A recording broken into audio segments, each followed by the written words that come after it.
Picture a sky that just looks wrong. Yeah. Like, completely wrong. Not your typical, bruised purple of a thunderstorm rolling in, but this heavy, just suffocating gray expanse that feels like it's holding its breath right over the Blue Mountains of Jamaica. Oh, wow. Yeah, that atmosphere is so thick. Right, the air itself is just, it feels swollen. And you've got chickens out in the yard scratching nervously at the dirt, dogs whining, hiding underneath these rusted-out cars, and right in the middle of all this intensely oppressive, hyper-real atmosphere is Raekwon Morrow. Ray. Just a normal kid? Exactly, just a kid trying to survive. He's out there on this dusty, overgrown kind of makeshift pitch, just hyper-focused on scoring one last goal with a visibly cracked football before the weather completely breaks. It's honestly the ultimate grounding scene, you know? The narrative starts by anchoring us completely in the mundane, tactile reality of this marginalized kid. Yeah. His biggest immediate concern is literally the trajectory of a damaged football. And the juxtaposition is just brilliant because we, as the audience, we know the monumental scale of the lore he's about to stumble into. Yeah, that grounded opening is so vital for everything that follows in the Ebony Wand. Because this deep dive today, it isn't just about exploring another cool fantasy world. We are unpacking what is really a masterclass in narrative structure. Oh, absolutely. We're looking at how a localized, very intimate coming-of-age story just collides head-on with systemic, centuries-old cosmic oppression. And the most compelling thread through all of it, well, for me anyway, is Ray's absolute refusal to be a pawn. Right. He is handed a script written by ancient gods and fascist regimes, and he basically just sets it on fire. Totally. But to truly appreciate the magnitude of Ray's defiance, I think we have to examine the script he was handed first. We need to look at the foundational lie of this whole universe. Yes, because the story of Aurelian and the Seraphic Order is framed, initially at least, as this classic triumph of light over dark. But when we decode the deep lore, we realize we are actually looking at a history of complete cultural erasure. I mean, before the floating, pristine city of Aurelian even existed, there was the Ebony Dominion. And what a civilization that was. I mean, the visual descriptions alone are staggering. You've got these massive towers of solid obsidian spiraling up toward moons that never dimmed. Right, and the rivers. Yeah, rivers glowing with this soft silver light drawn directly from the veins of the earth. But the aesthetics are just the surface, really. Yeah. What I want to unpack with you is the magic system itself. Because the Ebony Wand completely subverts that traditional fantasy binary where, dark magic always equals necromancy or curses or just inherent evil. Yeah, that subversion is totally foundational to the world building here. In the Dominion, the dark-skinned mages commanded black arcana. But the text is very specific about the actual mechanics of this magic. It wasn't a destructive force at all. Not even a little bit. Exactly. It was the magic of creation, of memory, of ancestral resonance. It operated on these principles of connection rather than, domination. The lore specifies that healers use black arcana to literally stitch broken souls back together. Yeah, by weaving shadow into the frayed edges of a person's life force. Children used it to coax rain from violent storms. It was this beautiful, unbound symbiotic power. Which, brings us to the wand itself. King Arxon, the Ebony-Handed, wielded this conduit carved from the first ebony tree ever touched by magic. And it wasn't just a weapon, right? It was a physical manifestation of this symbiotic relationship with the earth. But unbound power terrifies people who require control. Always.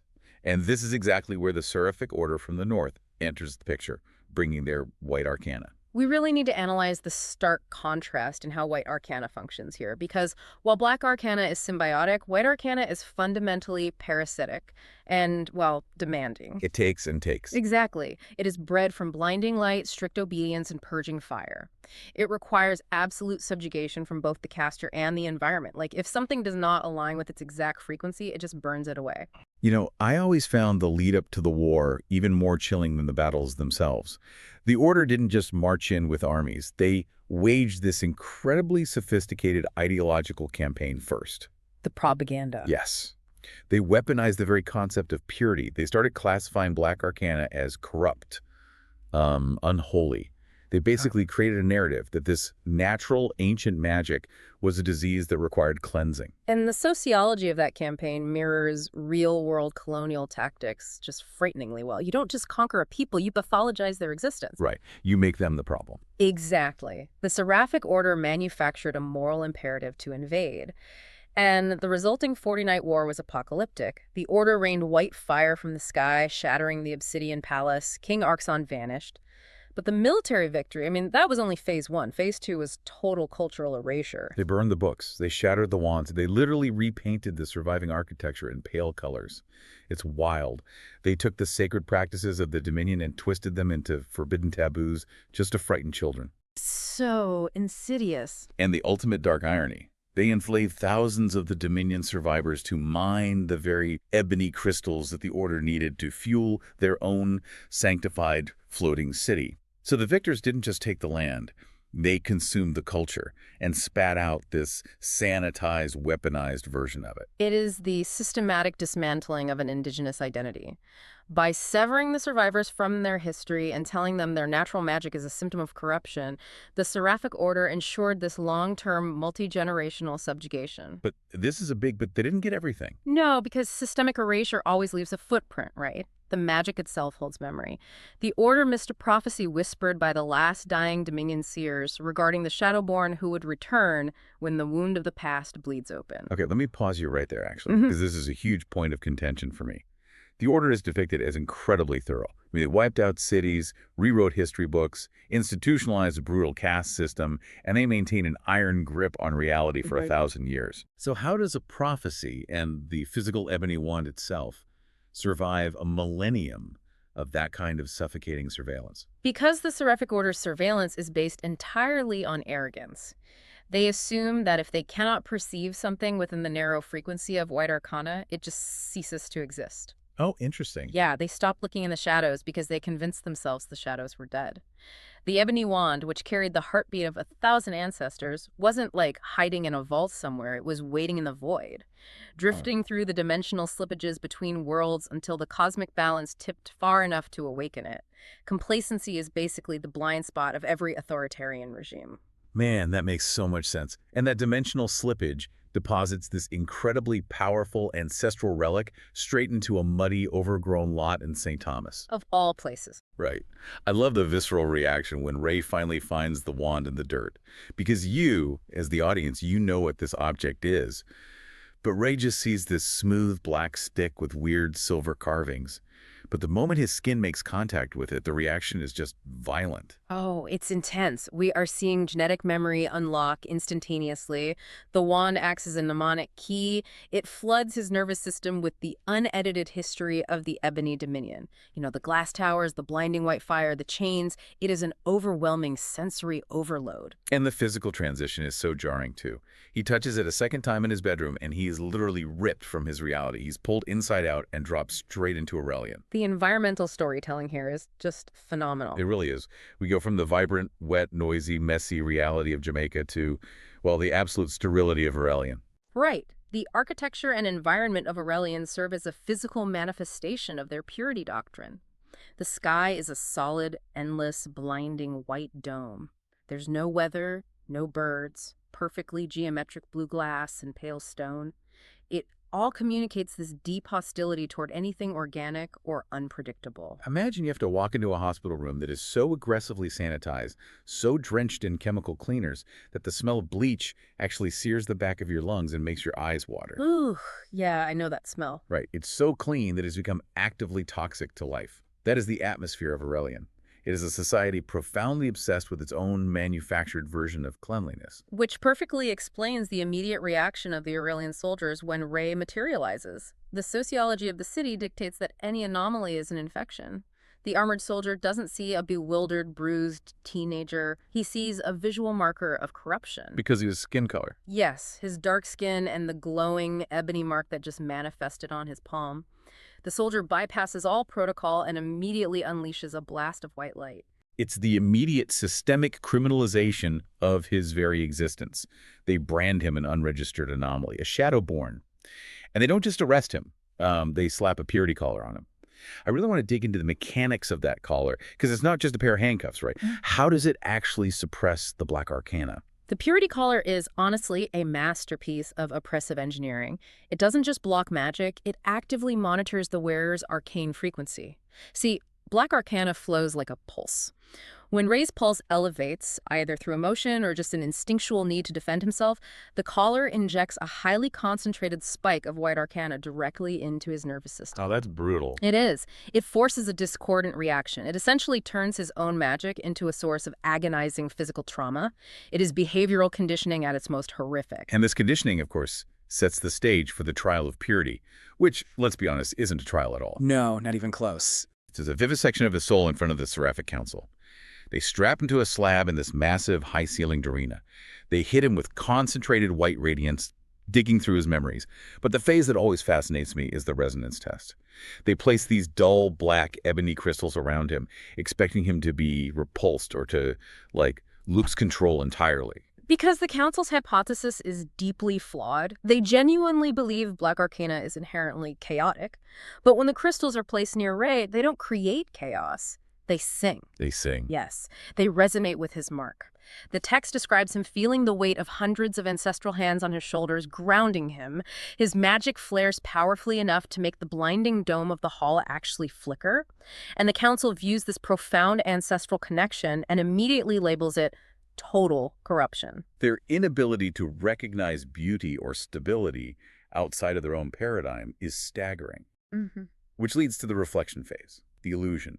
They drop him into a perfect golden simulation of his yard back in Jamaica. The wand is just sitting on his bed. And the implied bargain is so sinister. Leave the wand, reject the dominion, assimilate into our understanding of reality, and maybe, just maybe, we let you go home. It is the ultimate temptation of the assimilated survivor. The Council is offering him the illusion of peace in exchange for his heritage and his truth. They are basically asking him to actively participate in the ongoing erasure of his own people. This is where Ray completely dismantles the typical reluctant hero trope for me. Usually a protagonist in this situation spends, 3 books whining about the burden of destiny, trying to run away before finally accepting their role. Right, the classic hero's journey. Yeah, but Ray is reluctant. He flat out tells them he didn't ask for this. But standing in that illusion, remembering the faces of the soldiers who called him an abomination, remembering the erased history, his response isn't compliance. It is radical, active defiance. Oh, it's such a powerful moment. He grabs the wand and shatters the golden matrix, effectively telling the Council he would rather burn their system to the ground than be a compliant survivor within it. And the psychological threshold he crosses in that moment is totally irreversible. The Council's reaction is entirely predictable. Sheer panic. A faction immediately calls for his execution, recognizing that a child capable of shattering a high-level reflection matrix is an existential threat. But the Central Counselor intervenes, opting instead to send him to Aurelian Academy for observation and study. Okay, I have to push back on the Council's logic here, though, because a lot of readers see that decision as a sliver of mercy or, scientific curiosity. But to me, it reads as colossal hubris. How so? Well, they genuinely believe their institutions are so infallible that they can take a walking, talking anomaly, throw them into a boarding school, and successfully domesticate a literal force of nature. Your reading is entirely accurate. There is zero mercy in their decision. It is the arrogance of an empire that has never faced a true structural challenge. They view the Academy not as an educational institution, but as a crucible for behavioral modification. They are completely confident they can break him down, isolate the mechanics of his anomaly, and eventually just harness it for the state. Yeah, so welcome to school, Ray. They toss him into the broken wing, which is essentially the academic equivalent of solitary confinement, meant for disciplinary cases. And this introduces us to the microcosm of Aurelian society. We really have to talk about Magistra Miralyn. Oh, Miralyn. She is the instructor for Arcana Fundamentals, but she functions entirely as an ideological enforcer. Miralyn is the absolute embodiment of the banality of evil within an academic setting. She utilizes pedagogy to humiliate and suppress. Her classroom demonstrations are explicitly designed to frame Dominion magic as a hazard. The scene with the focusing conduit makes my blood boil every single time. She hands him this basic crystal that glows perfectly for the students, using pure arcana like water or fire. But she knows the purity collar alters Ray's frequency. She knows exactly what's going to happen. Exactly. The moment he channels his energy, the collar violently disrupts it, the crystal cracks into shadow, and the collar drops Ray to his knees in agony. And Miralyn just stands there using his pain as a prop, telling the class, look, The corruption is wild and dangerous. She orchestrates an artificial scenario where the trauma she inflicts is presented as inherent violence on his part. It is a terrifyingly accurate depiction of how oppressive systems gaslight marginalized individuals. She tells him, "You are what history made you, not what you prefer to call yourself." She is attempting to strip him of his autonomy and define his reality through the lens of the state. But the Academy isn't a monolith, thank goodness, and this is where the character dynamics get incredibly rich. We meet Jalen, the wiry outworlder who slips Ray a note. Jalen sees the entire system for the sham it is. And then we have Calirian. Calirian is the worst. He really is. He's the silver-haired, perfectly polished embodiment of weaponized privilege. He's from House Valar, the very family that drafted the cleansing laws. Right. Calirian serves as the civilian aristocratic arm of the state's violence. During the combat trials, the instructors just look the other way while Calirian utilizes lethal white arcana against Ray. Calirian operates under the assumption of absolute impunity. And Ray is wearing the collar. He can't even cast a defensive spell without electrocuting his own nervous system. So what does he do? He bypasses the magic system entirely and uses physics. It's brilliant. Jalen yells at him to look at the floor. The dueling platform is etched with momentum runes. Ray uses his footwork, triggering the runes to channel ambient shadow, effectively turning the platform's own infrastructure against Calirian. He shatters the privileged bully's attack without casting a single spell. And the psychological impact of that moment on the Academy is profound. Ray proves that their control is an illusion. He demonstrates that Black Arcana can be precise, defensive, and deeply intelligent, completely shattering Marilyn's narrative of wild corruption. Predictably, Marilyn demands he be thrown into a containment cell. Which brings us to one of the most complex characters in the entire narrative, Inquisitor Sale Wren. Oh, Sale is fascinating. Sale is the one who initially escorted Ray to the Academy. They wear the white coat. They enforce the laws. But when Marilyn demands Ray's imprisonment after a clear act of self-defense, Sale physically blocks her. Sale threatens to report Marilyn to the council for allowing lethal force in a training exercise. Sale represents the cognitive dissonance experienced by individuals within a corrupt system who still believe in the ideal of that system. They believe in order and justice, and they genuinely assume the laws of Aurelian serve those ends. I always think of Sale's arc like a high-level corporate whistleblower. You know, that they sign the ironclad NDAs, they wear the company lanyard. They might even look the other way on minor infractions because they fundamentally believe in the company's mission statement. Right, they buy into the narrative. Exactly. But then one day, they walk into a boardroom and realize the executives are actively dumping toxic waste into the municipal water supply. The mission statement just evaporates. Sale realizes the purity laws aren't about safety. They're about maintaining a monopoly on power through state-sanctioned murder. And that realization is what pushes Sale to facilitate the vault heist. They recognize that Ray cannot survive without the Ebony Wand, which the council has locked away as a trophy. Sale uses their high-level clearance to bypass the outer wards, getting Ray and Jalen to the reinforced store. The mechanics of the heist are thrilling, but the underlying hypocrisy is what's truly fascinating to me. The council preaches that the wand is an object of supreme corruption, an existential threat to all of Aurelian. Yet instead of destroying it, or, casting it into the void, they mount it inside a containment prism right in the center of their academy. Why? Because authoritarian power requires monuments to its own victories. Destroying the wand would erase the tangible proof of their dominance over the Dominion. They keep it as a neutered artifact to reinforce their narrative of supremacy. But this arrogance provides the very mechanism for their downfall. Calirian follows them into the vault. He traps Jalen behind a barrier and prepares to execute Ray, fully believing he is enacting righteous justice.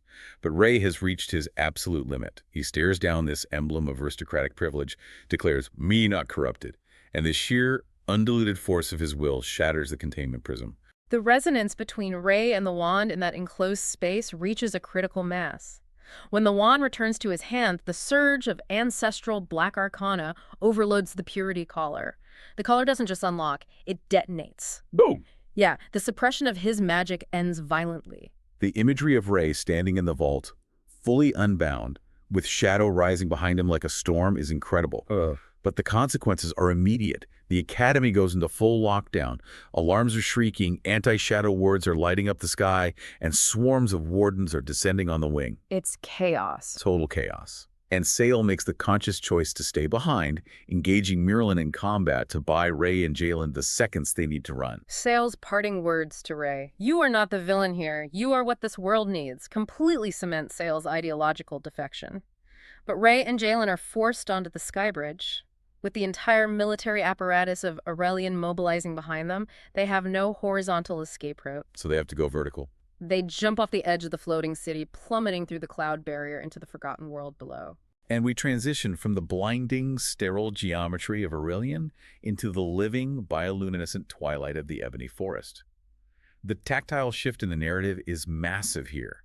This isn't a dead wasteland like the Council teaches. It's dormant. The forest actively catches them. It recognizes the wand. The environment acts as an extended nervous system for the Dominion. The roots guide them into a subterranean cavern where Ray faces the first authentic trial of his lineage. An obsidian crystal shatters to form an ancient ebony spirit.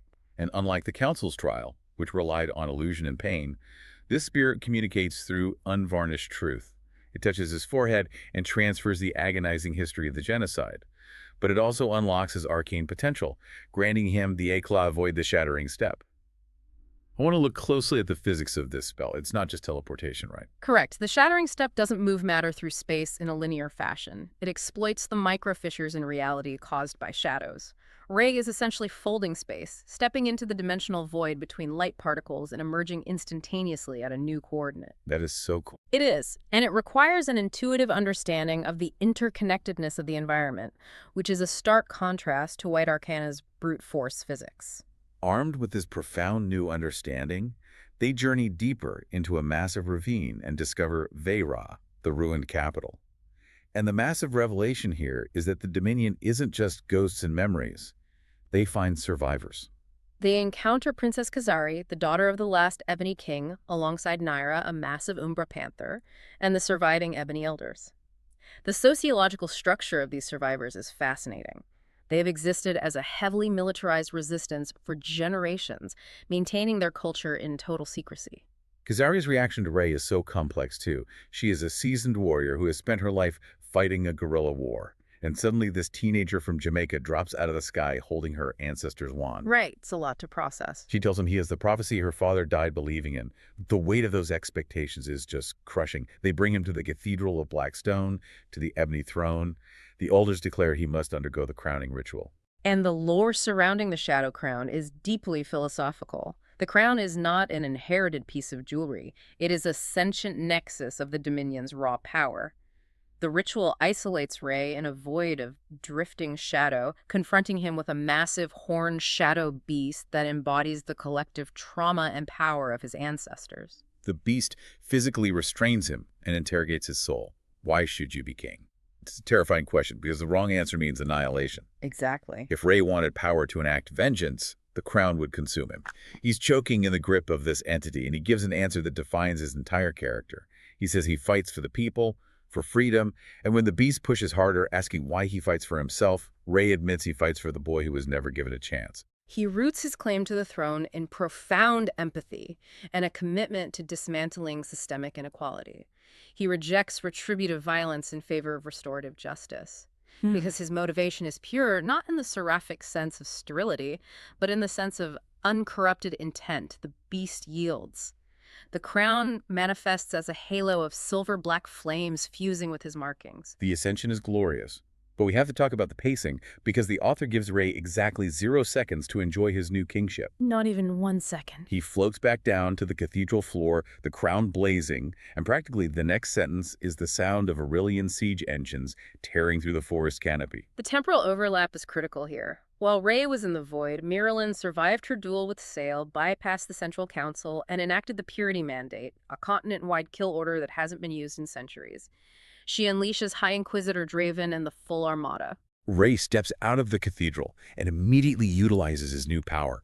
He points the ebony wand at the sky, whispers "fall," and uses the shattering step on a massive scale, literally ripping Aurelian soldiers out of the air. It's an incredible display of kingship. But the conflict between Ray and Draven sets up a massive ideological collision. Miralyn, we understand, she's a fanatic. But Draven is different. Draven is arguably the most tragic figure in the Aurelian hierarchy. He is a zealot, but his zealotry is rooted in a twisted sense of duty. He genuinely believes the propaganda that Black Arcana is a world-ending contagion. He thinks he's the good guy. He really does. He built his legend slaughtering ebony villages, but he did so believing he was saving humanity. He fights with rigorous military discipline and a strict, albeit horrific, moral code. Which puts him on a direct collision course with Miralyn. Draven observes the rules of engagement. Miralyn observes nothing but her own ego. When the Ebony Warriors, energized by their new king, begin pushing the Aurelian forces back, Miralyn suffers a complete psychological fracture. She realizes her entire worldview is failing. Her inability to accept reality drives her to the catacombs beneath the battlefield. She seeks out the Light Father, a primordial star god dormant beneath the crust of the earth. Miralyn begs for the power to obliterate the Shadow King. But primordial entities do not grant boons, they demand equilibrium. The Light Father demands she sacrifice her humanity. And she does it without hesitation. She allows the star god to burn away her flesh, emerging as the Dawn Revenant. The description is horrifying. A monster of molten light with 4 wings comprised of burning mathematical equations and a face of shifting, expressionless masks. She becomes the ultimate unregulated manifestation of corrupted light. She returns to the surface and initiates a core flare, which is an apocalyptic spell designed to vaporize the entire forest and everyone in it, including her own Aurelian soldiers. Draven recognizes instantly that Miralyn has abandoned their cause for pure annihilation. He and Rey, enemies mere moments ago, both attempt to shield their respective armies from the blast. And the collision of Miralyn's god-tier light and Rey's king-level shadow doesn't just cause an explosion. It creates a localized dimensional fracture that awakens the ultimate cosmic threat, the Veil entity. Yes. To comprehend the Veil entity, we must unpack the foundational cosmology of this universe. The entity, which manifests as a towering colossus of broken mirrors, shifting light, and devouring shadow, is a prison. Okay. Inside it are the fused consciousnesses of Arxon, the original Shadow King, and Seraphil, the first Light Sovereign. They hated each other so deeply and fought with such absolute refusal to compromise that their essences merged upon death. I view the Veil entity as the physical embodiment of mutually assured destruction. It is what happens when 2 opposing superpowers lock themselves in an ideological death spiral. That's a great way to put it. The entity is an active, cancerous stalemate. It warps gravity, shreds reality, and demands that Rey submit and become part of the cycle. Rey is pulled into a psychic space within the entity by Arxon and Seraphil. They reveal the ultimate truth of his existence. He wasn't randomly kidnapped by the dimensional slippage. He was specifically called. Wait, really? Yes. The reality of Aurelian and the Dominion had become so stagnant, so trapped in its binary war, that it required an entirely external variable to break the cycle. He is an outworlder. He isn't bound by their rigid definitions of light and shadow. That flexibility, that external perspective, is the only reason his soul hasn't shattered under the pressure of holding both magics. But Arxon drops a devastating condition on him. To defeat the entity and reforge the cosmic laws, Rey's mortal body must be destroyed. He must let the entity kill his physical form so his soul can unbind the prison from the inside. The proposition violates Rey's core motivation. His entire journey has been about surviving and returning to his people. Initially, he violently rejects the offer. He watches through the psychic veil as Kazari, Jalen, Draven, and Yara are being slaughtered, trying to protect his catatonic physical body. The sheer desperation of his friends fighting a hopeless battle for him breaks his resolve. He realizes that holding on to his life means everyone he loves dies. He looks at Arxon and Seraphil, states that he chooses his people, and consciously lowers his arcane defenses.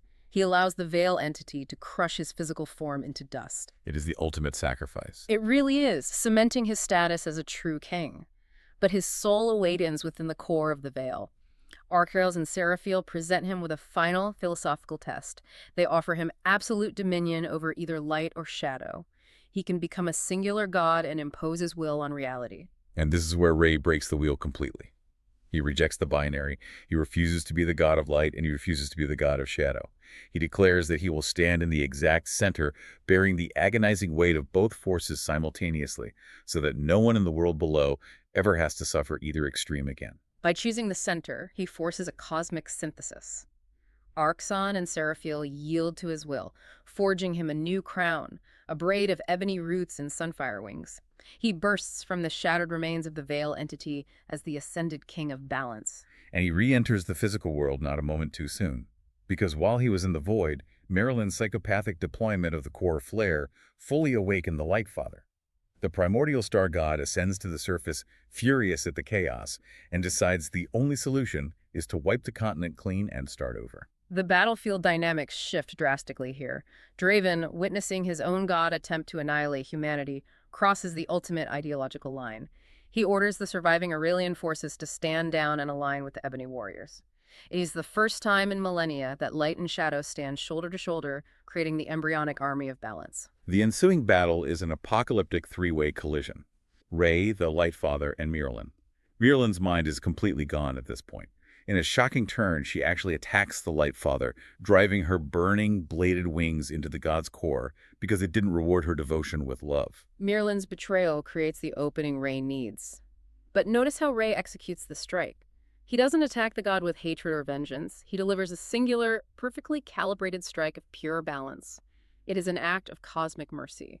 The text notes that the Light Father actually thanks him as it dissolves. Rey absorbs the massive shockwave of the god's death to shield the combined army below.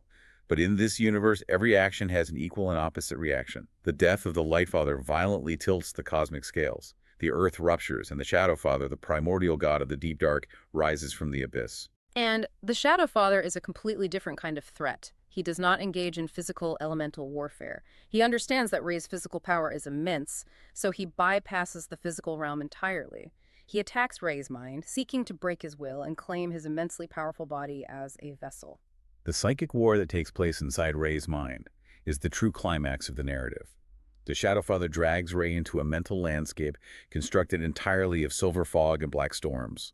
The god weaponizes Rey's deepest traumas against him. He manifests illusions of Rey's crying, vulnerable childhood self and his angry, marginalized teenage self. The Shadow Father's manipulation is insidious. He attempts to equate immense power with emotional safety. He whispers to Rey that if he fully submits to the darkness, if he embraces the rage and the trauma, he will never be hurt or victimized again. It is a deeply seductive lie that targets the core vulnerability of anyone who has survived systemic oppression. I always argue that this is the most dangerous moment for Rey in the entire story. It makes so much sense to just give in to the anger. But Rey hears the faint, anchoring voices of his found family. Jalen, Kazari, Draven. He approaches the illusion of his crying, barefoot childhood self, and what he does next is breathtaking. He does not strike it, he does not reject it, he embraces it. Yes. He kneels down and hugs the manifestation of his own trauma. He tells his younger self, "I'm so sorry you suffered." He acknowledges the profound injustice of his life, but he definitively refuses to let that pain dictate his future. He tells the Shadow Father that he recognizes the rage and the darkness, but he actively chooses balance. That act of radical self-acceptance nullifies the Shadow Father's leverage. The god cannot manipulate a trauma that the host has fully integrated and accepted. Rey's consciousness snaps back to the physical world, leaving the Shadow Father infuriated and preparing to physically obliterate the mountain. And Rey is completely spent. He exhausted nearly all his magic containing the Light Father's death throes. His bones are fractured, he's bleeding out, and the dark god is looming over him. I really want to emphasize the mechanics of this final confrontation because it defines the entire thematic thrust of the story. Rey does not attempt to cast a destructive spell. He recognizes that fighting a primordial god of shadow with brute force only feeds its nature. Instead, he places his bare palm directly onto the dark god's chest. He utilizes the absolute last spark of his magic not to attack, but to recalibrate. He releases a perfect unified pulse of light and shadow. He essentially injects a geometric circle of pure balance directly into the Shadow Father's core. He doesn't destroy the god. He unravels its corruption, correcting its frequency until the dark god dissolves into dormant, peaceful energy sinking back into the earth. It is an act of profound, world-altering restoration, but the cost is absolute. The sheer force of channeling that much pure balance burns out Rey's arcane pathways entirely. The magic leaves him. The aftermath is hauntingly quiet. The dust settles over the ruined landscape. The primordial gods are dormant. Marilyn is dead. The veil entity is shattered. Rey stands on the broken earth before this massive, unprecedented coalition. Aurelian defectors in cracked white armor, ebony warriors, forest spirits, outworlders. He is covered in blood, his crown is gone, and his magic is permanently burned out.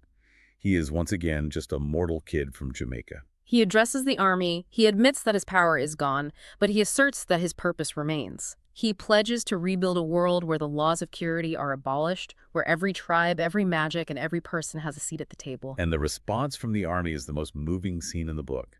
One by one, they drop to their knees. A light priest bows. An ebony warrior kneels. Jalen, Kazari, Draven, thousands of people bowing to a powerless boy. Because they recognize that he didn't lead through the domination of his magic. He led through the unassailable integrity of his character and his willingness to sacrifice everything for them. It completely deconstructs the traditional fantasy resolution. The hero does not ascend to a throne of unquestioned magical supremacy. He surrenders the power to ensure the equitable survival of his people. He rules through consensus and moral authority, not fear. When we pull back and look at the entirety of the Ebony Wand, from that dusty football pitch to the establishment of the Kingdom of Balance, it is an incredibly sophisticated dismantling of binary thinking. It proves that the demand to be either a pure victim or a corrupted monster is a false paradigm constructed by oppressors. Exactly. It demands that we critically examine the histories we accept as absolute truth. It forces the reader to ask, who benefits from the definition of purity? Whose culture, whose magic, and whose truth had to be violently erased to maintain the illusion of a clean, orderly society? And that question bridges the gap between Aurelian and our own reality. We all inherit narratives, we inherit societal biases, we inherit versions of history that were written by whoever possessed the most power or the most brutal weapons long before we were born. Ray's journey is a massive, neon-lit reminder that you do not have to accept the label the world tries to pin on you.